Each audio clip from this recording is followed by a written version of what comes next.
Hei! Tehostaakseen toimintaansa niin yritykset on viimeisen vuosikymmenen aikana ruvennut tekemään tämmöistä toimitusketjuyhteistyötä, eli niin kutsuttua vertikaalista yhteistyötä peräkkäisten toimijoiden kesken.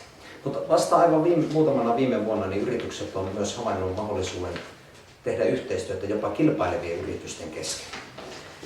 Tällaista niin kutsuttua horisontaalista yhteistyötä. Tämä on sen verran merkittävä teema, että ollaan koottu tämä kokonaan uusiin kansiin nyt teemalla horisontaalinen yhteistyö logistiikassa ja julkistettu tämä kirja. Tällä horisontaalisella yhteistyöllä tarkoitetaan yhteistyötä muiden kuin siihen samaan arvoketjuun kuuluvien toimijoiden kanssa. Pitkälti käytetään samaa teoriapohjaa kuin siinä vertikaalisessa yhteistyössäkin, mutta pääpaino joka tapauksessa tässä kirjassa on nämä käytännölliset sovellukset, joilla nämä yhteistyöhyödyt voidaan saavuttaa. Tyypillisimmillään tämmöinen synergiapotentiaali voi olla noin 30% luokkaa.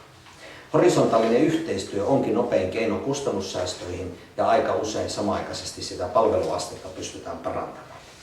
Yritykset on kiinnostuneita myös sitä uudesta tiedosta ja osaamisesta, jota yhteistyöavulla voidaan saavuttaa.